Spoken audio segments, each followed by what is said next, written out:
going to show you how to do a close reading, which is an important skill for when you're taking a test. It means that you are looking very closely to comprehend the passage or the story, and that you want to make sure you're answering all of the questions correctly. So the very first thing I do is skim and scan, which means I look at the passage, I look at the title, the thrill of fear, I think about what it might be like, what it might be about. I know that fear means you're scared, but here there is the idea that it might be exciting to be scared. I'm looking down and I see a subtitle. Some people enjoy scary things more than others do, and I know that that means that that's a main idea of maybe this section of the passage. I've got multiple choice questions. The passage looks pretty short. I have 1, 2, 3 multiple choice questions and a short answer. And so I'm going to set a purpose for reading, and I am going to look at the questions before I start reading. So some of my notice and note and highlights and annotations can focus on answering the questions. Which of the following statistics is used by the author to support the claim that interest in scary films is on the rise? So statistic is a number and stat, one of my notice and notes. So I'm going to think about making sure I have those statistics and understand the statistics as I read. The author begins the article with a personal anecdote about renting A Nightmare on Elm Street as a child. The feature of the text primarily serves to. So personal anecdote is a little story. So I'm going to be looking for that while I read. I'm going to think about why did the author include that.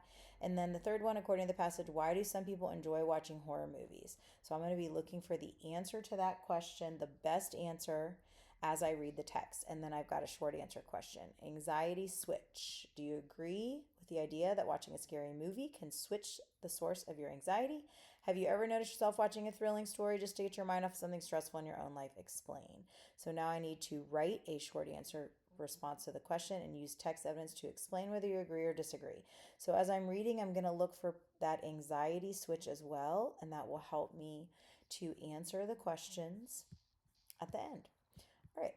One weekend when I was in fourth grade and my friend Whitney was coming to sleep over, my mother took me to the video store to rent a movie. I know this is a long time ago because you don't have to go to a store to rent a movie anymore. That's what you had to do when I was a kid. Picked A Nightmare on Elm Street. That's a classic. Mom must have not checked the title or she would have balked, and I loved every second of it. Whitney, on the other hand, didn't sleep well for weeks. So I've got this anecdote that was in the question, and so I'm going to highlight that because I know that'll help me answer the question. That evening sparked my lifetime of love of horror stories. Stephen King's It remains one of my favorite books. I listen to disturbing true crime podcasts on my daily walks, and I can't make it through October without watching the original Halloween. So this is some information about the author. Apparently, there's a growing legion of gore fans like me out there, as interest in scary films has been on the rise. In 2014, horror movies made up 2.69% share of the annual box office, but the percentage jumped to 12.75 in 2021, according to the online movie database The Numbers. So I notice a number and stat here, and I'm going to highlight it because I know that statistic was important, and I also remember it being included in one of the questions. I've also got some word gaps here. Growing legion. I don't know what that means. So I'm going to look at the context clues around it, and I see growing legion of gore fans like me, as interest in scary films has been on the rise. So growing legion of gore fans. So I know that gore fans are a group, and so I'm guessing that growing legion kind of means growing group. And then the statistic shows that first there were 2.69 of the movies, so about 3%, and that jumped up to 12.75. And so I know that there was an increase in annual box office. That kind of means how much money or how many people were watching these horror movies. All right, I'm going to keep reading. What can we say about people who like watching others be chased, attacked, and sometimes eaten? Why do so many people enjoy being scared out of their wits? I reached out to 3 researchers who study the psychology of horror fandom and learned there are many reasons people seek out these experiences, that consuming horror in controlled doses may actually be helpful for our mental health. So I would think this is kind of a contrast and contradiction for me. I would think that people who are often um, I would think that people who are struggling with mental health and are maybe stressed would not enjoy horror. So I'm curious as to find out later in the article why this might be good for people's mental health. Some people enjoy scary things and more than others do. The first thing to understand about horror is that people only like it when they actually feel safe, said Cynthia Hoffner, a researcher at Georgia State University who studies the psychological effects of media. So I'm going to highlight this quoted word and I'm going to think about what it means. And the main idea here is that people like horror when they feel safe. So when you're watching the movie, you know what's going to happen and you can enjoy it. The only time I did not enjoy a horror movie, so this goes back to the author, was when I was home alone at night as a tween watching Child's Play and thought I heard noises coming from the living room. Maybe Chucky was after me? Research suggests that horror fans also tend to be people who enjoy intellectual stimulation and imaginative activities, and that many are sensation seekers, people who love thrills and new experiences because they enjoy the rush of adrenaline they experience when they are scared. So I've got some additional quoted words from a researcher. So I know that this is credible or believable because somebody who researches or studies people's minds and how their minds are impacted by watching movies has looked at these different scenarios many times and drew some conclusions from it. So I'm going to have a word gap here. What's a sensation seeker? And I'm going to look at the words around it. And right after sensation seekers, it says people who love thrills and new experiences. A lot of times the definition is right after the word. So you want to use the text around words to help you think about what they mean. All right, let's keep reading. Some studies have found that people who are feeling nervous or prone to anxiety are drawn to horror films too. So this is a contrast and contradiction for me. I would not think that to be true. Perhaps scary movies provide a new focal point for their worries. Instead of ruminating over, say, the latest gossip, they can worry about the zombies they're watching. I've got a word gap here. I don't know what ruminating means, but it says ruminating over gossip, and then they can worry about zombies. So that makes me think that this means worry. So instead of worrying about gossip, they can worry about zombies. That also tells me a main idea. So why do people who might be a little nervous or prone to anxiety or have some worry, why do they like horror? Well, they can focus on something different. They can focus on the horror movie. All right, when you watch the horror movie, you can switch the source of your anxiety.